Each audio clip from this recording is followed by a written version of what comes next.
Hi guys, your famous guys. Magandang umaga po sa inyo. May isang magandang mainit na umaga. Mainit na umaga. So, I'm back. Medyo nawala tayo ng ilang linggo. Hindi nakapag-vlog. Because napakuskos sa batong matilos. Charot. Because po, uh, something came up. Family matter, family problem, health problem, financial problem. But as I'm speaking right now, everything's better, everything's medyo okay na. And kaya ko nang ikwento, kaya ko nang i-share ang aming experience. Okay, so a month ago or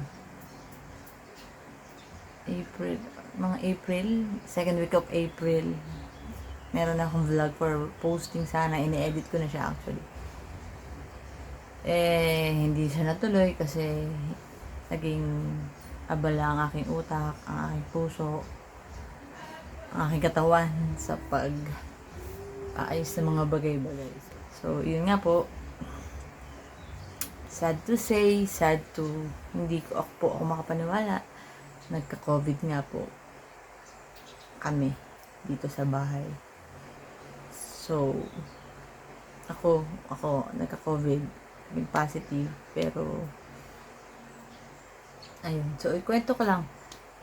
Gusto ko lang i-share tong experience namin para lang din makatulong sa iba to know how to deal or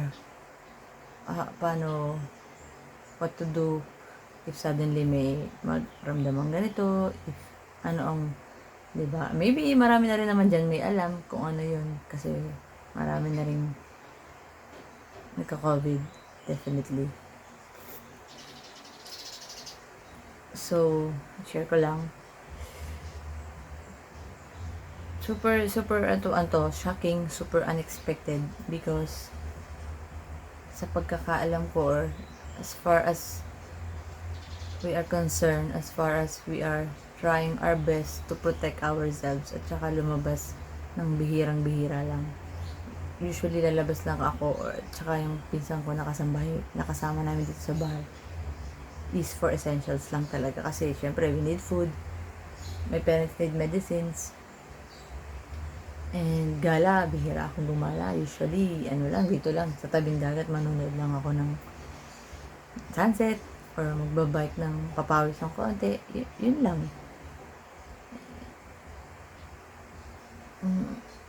So, nung nabalita, nung na-relay sa akin yung news, or yung pinakita sa akin, or sinabi ng mga nurse, na yun nga, so, super shock ako. Hindi pa nga ako agad makapaniwala. Parang hindi pa agad siya nag-sink in sa akin. So, yun. April 10, nag-start si nanay, nag-start siyang magka-fever. So, monitor ko time to time. Nung medyo pa lang siya, parang sinat-sinat, 37 something, hanggang mga 0.6, 0.7, 0.8. So, first is, because nga, wala sa isip ko, imposible na magka-COVID. Pero, at the back of my mind, naiisip ko din, nagsusuper, rin ako, baka nga. Pero, napakaliit nun, 5% lang siguro, 10%. So, from time to time, chinecheck ko yung taste buds niya, kung nalalasama ba, anong lasa to, maalat ba, matamis. Knowing kasi na yun yung primary na symptoms ni COVID. So, lagnat. First instinct ko, buy Jessic paracetamol para bumaba. So, few days, paggabi, bumababa siya. Nakakatulog naman siya overnight. And then, second day, hapon, maglalagnatin na naman siya. So, ganun ulit, papainumin ko ulit ang Biogesic. And then,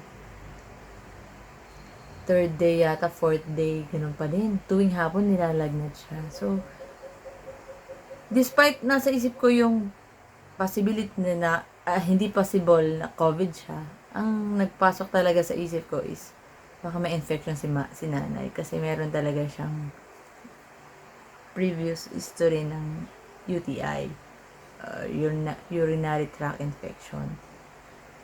Kasi recently dinadaing niya rin yung masakit ang likod niya, and then sudden yung ihi niya, parang 2, 3 or 4 times siyang naiihi sa short niya nang hindi niya namamalaya. So, this is me assuming or thinking na baka UTI siya. So, nag-consult pa nga ako sa mga doctor kong friends na humingi ako ng reseta for antibiotic. Baka kailangan na nung nanay ng antibiotic. So, yun, ginawa namin na para makabili ng antibiotic. And then, ayun, nakailang araw na, hindi pa rin, naka 24 to 48 hours na si antibiotic, hindi pa rin bumababa si lagnat. So, konsulta ko ulit. Hanap ako ng friend ko ulit na doktor. Sabi niya, pag-urinalysis ka na. So, punta ako dito sa malapit namin center, dinala ko yung sample ni nanay. So, yun, pag-urinalysis kami. So, confirm, pataas yung count. So, mataas talaga infection. So, sabi ko, baka yan na nga yun. Pero, after 2 days, hindi pa rin nawala yung lagnat. So, halos 6 days na yung lumipas since nag-start siya mag-fever, hindi na ako mapakali. So, sabi ko, nag-advise na rin yung friend ko na doktor na kailangan nang idalhin sa ospital. Kasi hindi ko, ako mismo, pati ako stress na rin, hindi na rin ako makatulog. Alam mo yun, tuwing gabi parang nagwo-worry ako. So, April 15, noong nag-advise yung friend ko na doktor, shout out kay Dr. Kim, and yung friend ko naman na nagbigay ng antibiotic, si Dr. Chuck. Mga friend ko po yung high school friends. So, yun, advice niya ako, sabi niya, baka kailangan na admit para mas ma-check. Ako, dahil nga dun sa worry ng COVID, dinisregard ko na yun kasi nga, mas worried ako dun sa condition ni mother kasi hindi na rin siya mapakal. Ako mismo hindi na rin mapakal. So, that day, nung gabi, nag-check ako ng fever, talagang ang taas pa rin, 38.6. So, sabi ko, hindi nito okay, hindi na maglalast. I mean, hindi ko na matitake na palagpasin pa yung gabi na hindi siya napapacheck up. So, that night, punta kami ER. We also called Dr. June, our family doctor, na ma-assist kami, na nag-advise, naghingi kami ng opinion kung ano magandang gawin. So, yun nga, i-advise na dalhin na namin sa ER para ma-check. And nothing to worry naman kay COVID kasi mayroon namang rapid testing agad para bago siya ma-assist sa ER. So, ito na nga, bumiyahe kami ER. And yun, so, bago ma-asikaso si nanay sa ER, kailangan mo nang magpa-antigen test. So, inuna si nanay. So, ayun, the shocking news, positive siya sa antigen. So, no choice. Pero yung condition niya is because of the UTI na, which is totoo namang may UTI. And hindi siya comfortable, hindi siya okay. She needs to be admitted. So, pinapa-admit ni Doc. I-refer kami sa isang pulmonologist para ng case ng nanay. So, definitely, because positive siya sa antigen, which is kahit pa hindi pa sa sure, hindi pa yun yung talagang confirm kasi kailangan pang RT-PCR para talaga ma-confirm kung COVID. Pero need nang ma-assess yung kanyang UTI, yung kanyang mga symptoms, kailangan nang ma-address. So, for admission, sa COVID ward, parang COVID, meron silang isang floor puro COVID patients. So, next is worry. Sinong mag-aalam kay mother? Sinong mag-aalaga sa kanya? Sinong makakasama niya? And si nanay kasi, considered na siya as bedridden. She is dependent na. So, hindi niya kayang tumayo, hindi niya kayang maglakad. So, yun ang una pumasok sa isip ko, sinong mag-aalaga?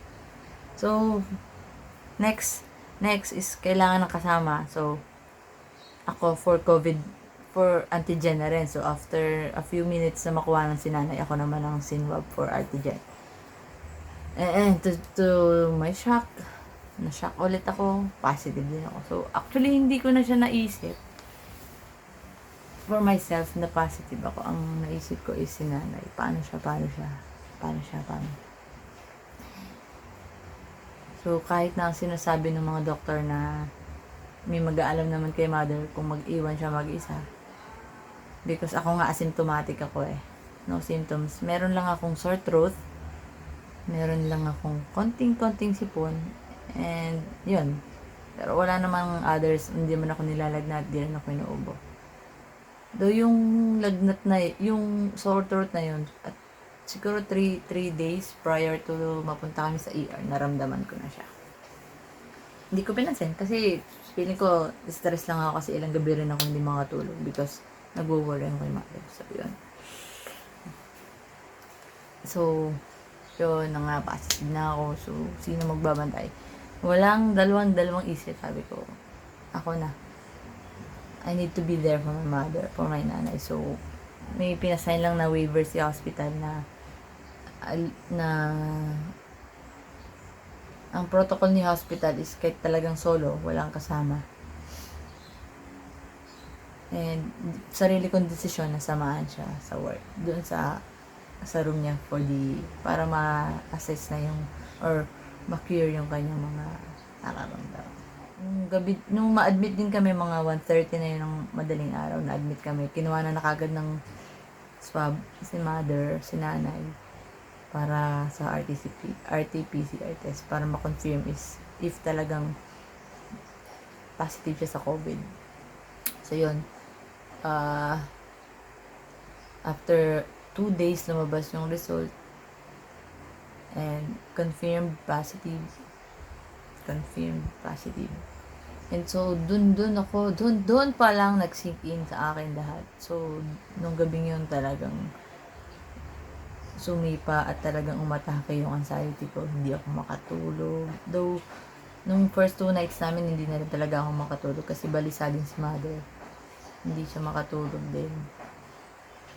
Kaya pares kami puyat. And,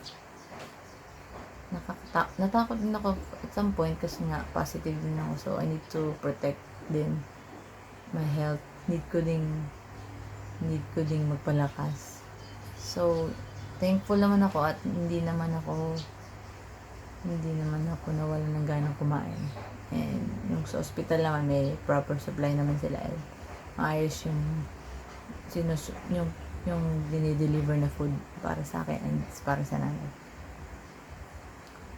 So, ayun. That night, ang hirap i-handle ni anxiety. May chest pains ako, parang kinakabog yung dibdib ko, parang, so, naghahalo yung feeling ko, ano ba to, anxiety ba to? Baka symptom na to ni COVID. Kasi nga, syempre, at the back of my mind, positive pa din ako. And hindi na ako nagpa-RT-PCR kasi nga, it wouldn't matter na rin kasi hindi ko naman pwedeng iwan si nanay doon sa room niya. So, ang suggestion ng mga doktor is, ng doktor actually hindi, ng mga isa lang yung doktor na nag-handle sa amin, is pag malapit ng ma-discharge sa kanila lang ako mag-RT-PCR. Okay, ayun, anxiety, ikot siya hanggang pagising ng umaga. Balisa ako, pero pilit kong nilalabanan. Kinakaya ko naman kasi hindi ako pwedeng bumigay, hindi ako pwedeng manghina, hindi ako pwedeng mawala sa wisyo kasi nga si mother. So, ginamot siya, in-x-ray siya. So, sabi sa amin ng doktor, hindi ganun kaganda yung x-ray. Kaya kailangan siyang gamutin. May binigay siyang yung medicine na remdesivir. So, as per advice, 5 shots bibigay sa kanya. After, slowly, habang tinuturok sa kanya yung gamot, which is kasabay na rin antibiotic for her UTI, slowly nag-i-improve naman siya. Nakakita ako, nakakatulog na siya. Meron din siyang mga meds na pamparelax, pampatulog. So, nakakatulog na siya. Ako, kasabay nun, unti-unti, nakakabawi na rin ako. Pag tulog siya, sasabayan ko siya ng tulog. And then after 3 days yata, 4 days, na isisingit ko na rin mag-workout. Papawis lang para to protect din myself. To make sure din na my immunity is okay and hindi alam mo yun, hindi maalangan, hindi ma-trigger na bumigay kasi hindi ko pwede. Kailangan ako na nandun for my nanay. So, ayun. After ma-complete yung shots, day 6, sabi ni doctor, improving na yung x-ray niya, medyo luminis na. Just, pin-x-ray siya before kami ma-discharge. So, clear na. Medyo hindi pa siya ganun kumakain, medyo matamlay pa, pero better na. Yung mga lab test niya, yung mga dugo niya for the liver, because sabi yun daw ang side effect ng gamot na binigay. So, okay naman. So, thank God, after day 6 na discharge kami. Medyo malaki yung bill, pero marami nang naging discount. Si Senior, si PhilHealth, si SWD meron, and yung pagka-severe noong COVID, meron din nakuha kami discount. So, settled. Usap kami ng mga kapatid ko. Alas, for the 6 days na nandun kami sa hospital, andyan naman sila kuya, nakaalalay si kuya, si ate. Halos everyday kami nag-video call. Isa sa naging mahirap is yung diaper changing ng nanay. Kasi medyo mabigat si mother. Mabigat. So, may ilang days din na masakit ang likod ko because of that. Pero wala yun. Ano lang yun. It's a little sacrifice for my mother. So yun. Thank God. After day 6, so finally, pwede na kaming umuwi. Naayos na yung mga papers. So, ito, makikita nyo dyan. May protocol kasi sa hospital bago ka lumabas. Kailangan naka-PPE ka din. So, ito kami ni mother bago umuwi. So, inassist kami ni RHU along the way. Along our experience, our stay sa hospital. Inilalayan kami ni RHU kasi sila din ang nag-asikaso kasi hindi ko nabanggit.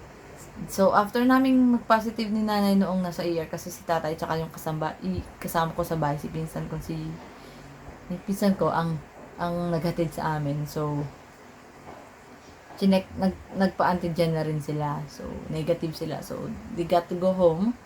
Pero, they need to be isolated for 14 days. So, after that, sinet ni RHU yung kanilang RT-PCR test para ma-sure or ma-confirm kung talagang negative sila sa COVID. So, yun nga, naset siya. And then, yun. Just before kami ma-discharge, lumabas yung result nila. And, sad to say, si father nag-positive, si kasambahay negative. So, ayun. Need naming mag-isolate sa bahay. Pag uwi namin, so, kaming mga positive, ang nasa isang area, hinati namin yung bahay. And then, thank God naman, si kasama ko sa bahay is negative. So, siya yung nag-a-assist sa amin pagluluto, paglalaba. Kasi busy ako. Kasi yung time ko nakapokus na kay mother. 24 hours. Kasi, independent nga siya. So, kailangan ko siyang alalayan. Ihi, ligo, kain. And that time, ang hirap ang pakainin ni nanay kasi ano pa siya, parang wala pang gana. So, yun. After namin makauwi, April 21 kami nakauwi. Gabi na yon, kami ng ambulance ng San Luis, ng bayan namin. And so, kinabukasan doon kami nag-start ng quarantine. Nag-quarantine kami for 14 days sa bahay. It was, nung una medyo mahirap kasi nag-adjust kami. Ang hirap. Hanggang sa dumaan yung days, naging okay naman. Komportable na kami hanggang makatapos natin. And then, April 25 ba? Kinawanan na rin ako ni RHU ng RT-PCR para lang ma-confirm kung negative nga, positive nga ba ako for COVID. So, lumabas siya Tuesday, April 25 nga ata. Basta Tuesday, Sunday ako kinuha na sample. Tuesday siya lumabas.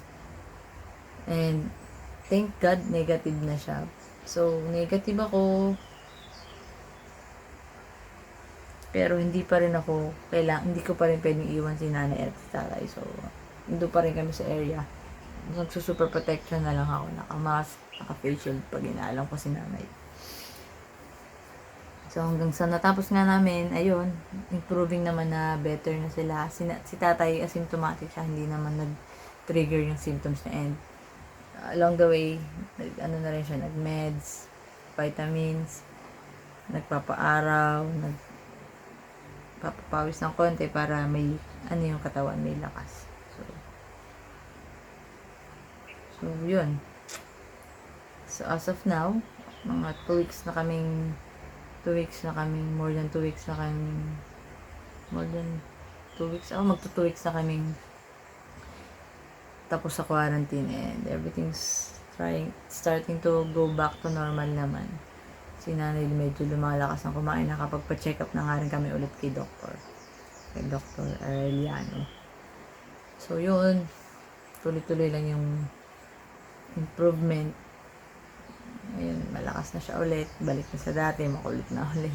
Si tatay naman okay na rin, makulit pa din. Ako so far wala rin naman ang nararamdaman, okay na rin. Pero bihira nang lumabas, hindi na ako ganun kadalas. Hindi ko, pagka may way na makabili ng pagkain na hindi lalabas, or order na lang, medyo, ayun. So, ang i-share ko is yung lessons. Una, pag may nararamdaman na tingin mo symptoms ni COVID, patingnan na kagad sa doktor. Huwag nang patagalin, huwag mag-assume ng baka ganito ito, baka ano lang yan, baka ganyan lang. So, diretso na nga, pa-check up na kagad, pa-test na kagad para sure, para ma-assess agad, ma-address agad. And, hindi na lumala. Kasi yung timing ng pagpapatingin, pagpapa-check up, napakalaking bagay. Second, if may mga kasamang senior sa bahay, tapos lumalabas ka, and you think okay ka naman, you think okay naman ng immune system mo, you think malakas ka naman, you think healthy ka naman. So, try to protect pa rin yung parents mo or yung mga kasama mong senior, or kung may ibang sakit, protection. So, kung tingin mo madalas ka sa labas, tingin mo na-expose ka sa labas despite naligo ka or nag-disinfect ka, mag-mask ka pa rin para hindi direct contact, para ma-protectionan sila senior, lalo na kung hindi pa sila vaccinated. Next is yung mga deliveries, lahat ng pumapasok sa bahay, anything, food, basta anything na binili mo sa labas, hanggat kaya i-disinfect nyo. Kasi possible, hindi ka nakaroon protected kapag labas, pero yung mga bit mo, possible na may kasamang virus na dikit or na pick up somewhere, hindi na control, nakapasok sa bahay. So, yun. And, yun. Hindi mo masabi, you cannot be so sure na well protected ka, na hindi ka naman ganun kadalas lumabas. So talagang pag-ingat, mag-mask, double mask if kaya, mag-face shield, and pag uwi ng bahay, disinfect lahat, ligo, linis lahat ng pwedeng sabunin. And yun, magmask pa rin sa bahay if you think you're exposed too much sa labas. If you nag-work ka, yun. And with that, for it was a scary experience. It was a lesson learning experience. And super thankful kay God na yung timing niya, undeniably grabe. Sobra doon ako na-amazed. Yung timing niya, yung every situation na nangyari, it's so amazing, so grateful. Yung pagkaka-arrange ko, sino ang nag-positive, sino ang negative, yung merong andyan to assist. Alam mo yun, super thank you Lord, thank you for everything, sa lahat ng sa lahat ng inaabalitaan ko, na sharean ko, na nagbigay ng prayers, nagbigay ng pampalakas ng loob sa mga kaibigan ko. Alam niyo na yon kung sino man kayo. Super thank you sa advices, sa uplifting, sa pampalakas ng loob nga, sabi ko, sa lahat. Sa mga naka-experience na nagbigay ng kanilang mga insights kung paano i-handle, ganyan. So, nagbigay ng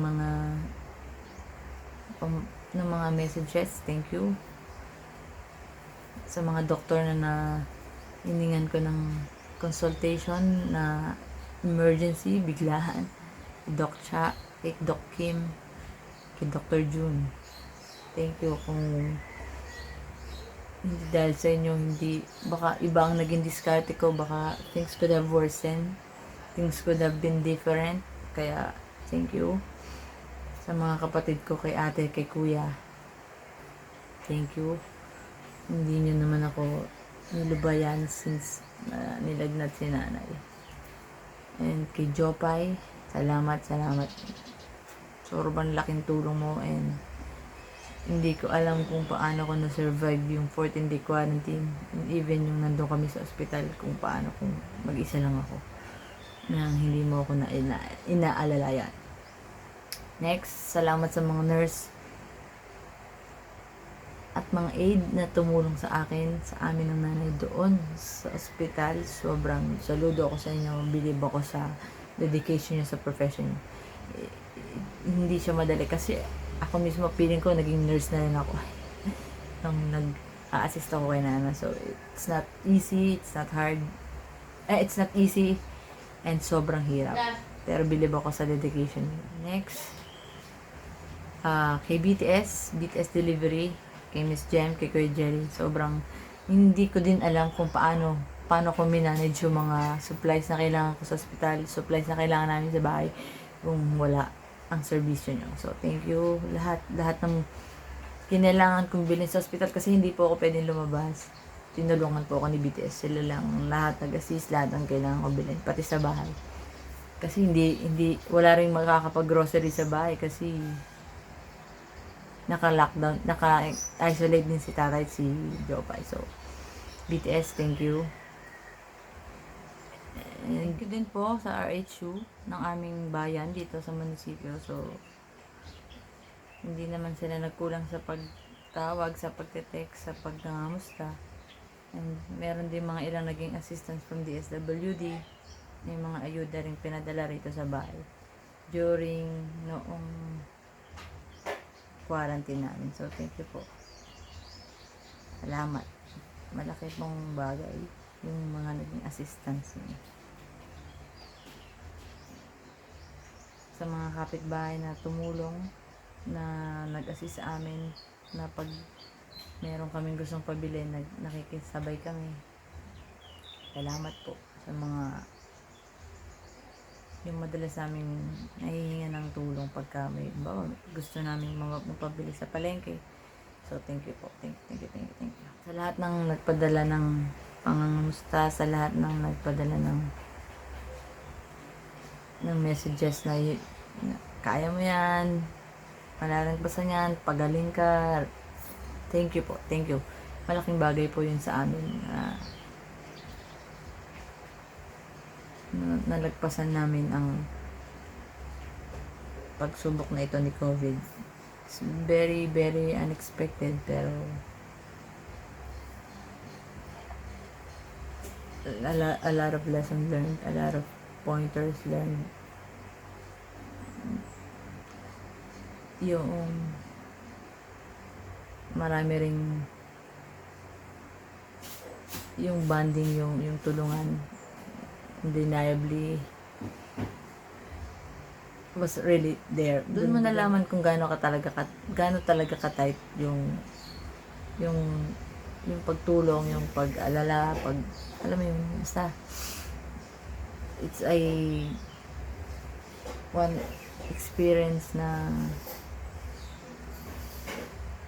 nakakatakot, nakakakaba, nakakapanghina, nakakapanglumo, pero walang bagay na hindi nakukuha sa dasal. Just actually nung gabing i-admit na kami, talagang ang utak ko, sabi ko, Lord, it's all up to you, ikaw na, basta I will be there, I will be here for my mother, I will do my best kahit gaano kahirap. Hindi ko na nga inisip yung sarili ko masyado. Talagang si nanay ang naging worry ko, kasi mayroong point na nga rin na parang sinisisi ko yung sarili ko, baka ako yung carrier, baka somewhere ako nagkamali, ako nagkulang.